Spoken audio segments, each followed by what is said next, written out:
Welcome back, you galactic monkeys. So here we go.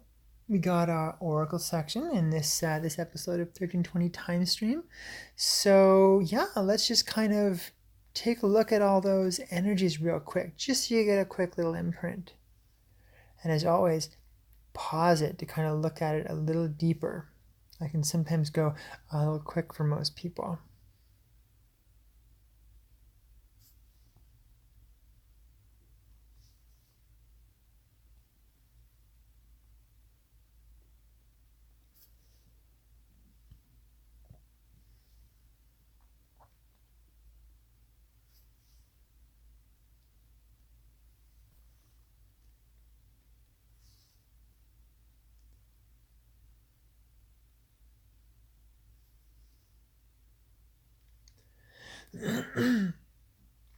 And so that's the solar wizard, the solar dragon, the solar eagle, and the overtone warrior. So starting in our morning or helping energy here with the solar wizard, I really like this because it's like the wizard or the sorcery or the magic of intention. I find the intention, the solar tone goes really well with the white wizard because it's kind of like white magic. It's kind of like healing in a way. It's like it invokes something very clear to me that I have a hard time explaining because it really has its roots in the mystical.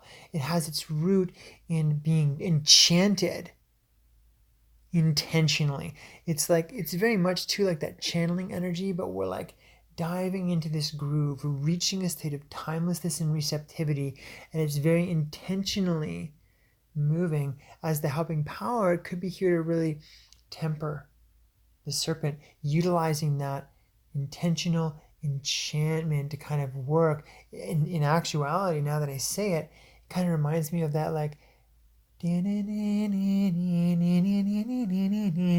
that kind of like Arabian melody where they're like charming the snakes coming out of the baskets, those cobras. That's kind of really what it reminds me of. And in some way, the serpent, it's so instinctual. It like smells the fear. It can react without mind, without thought.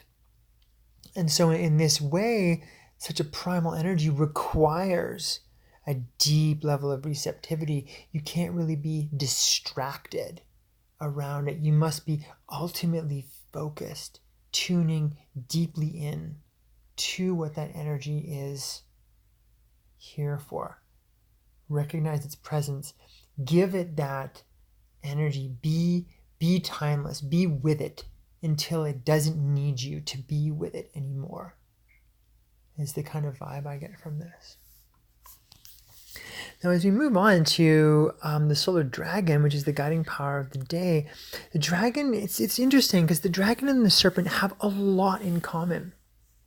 Except for, I find the serpent takes on the more primal values of the dragon and is far less nurturing. They can both be sharp, they can both be cutting, but the dragon also has kind of like a mama bear energy to it. It has claws and fangs, but because it's nurturing and protecting the being. It's a birth energy, it's a womb energy. Another one of those energies that represents the primal blood, known as the blood mother, just like the moon. This is another energy that can actually represent like the moon cycle or like women's moon time. Things like this. So I find a couple of these red energies kind of really represent that red moon and red dragon.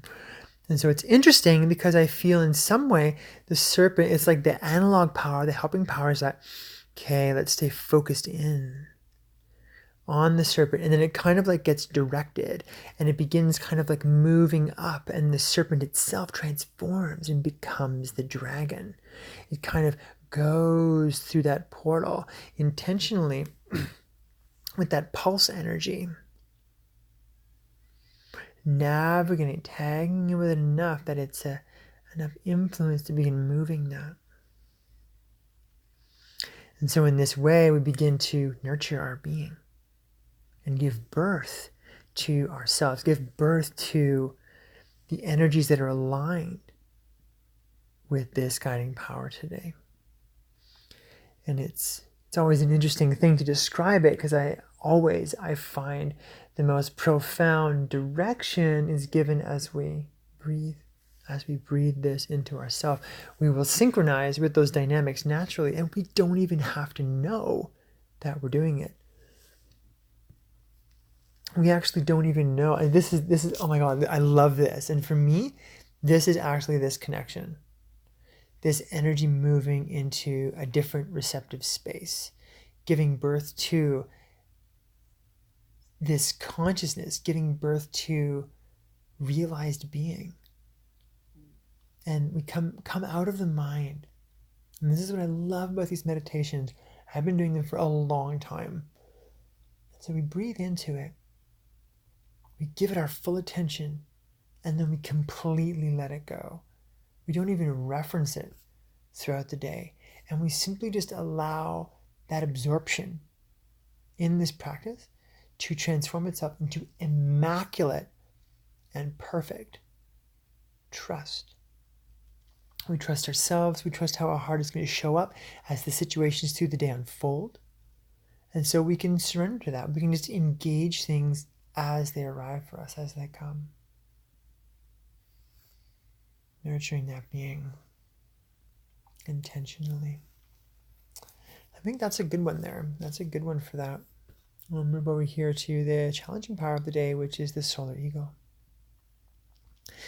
Now this is really interesting. The eagle and the serpent, the riddle of the eagle and the serpent. Now very much before, like when we were talking about the Skywalker, that was in the challenging power 2 days ago, during the night day 7 night, which was the neck and spine. It's kind of representing the journey of the human to the wizard, and the Skywalker was that becoming. Now it's interesting because the eagle is the next step after the wizard, and if you look at the helping and the challenging power, the eagle and the wizard are really present with us here.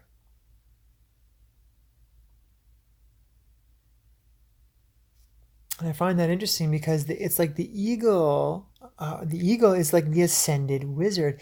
It's not necessarily anymore in a human form.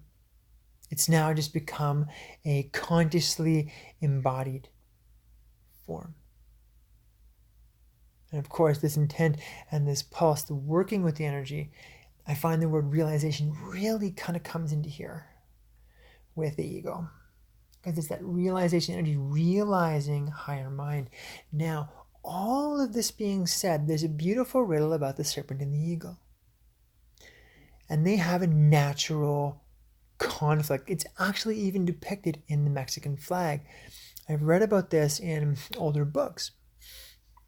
And while the Mexican flag kind of pictures the serpent devouring the eagle, there's another flag, I believe, which is the serpent joining with the eagle. Maybe it's not a flag, maybe it's just the principle that's kind of represented by Quetzalcoatl or Kukulkan, the rainbow feathered serpent, which is like the rainbow dragon.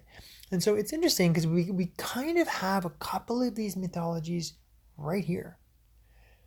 We have the serpent, we have the eagle, combined together, they become the dragon. And so all of those energies are here.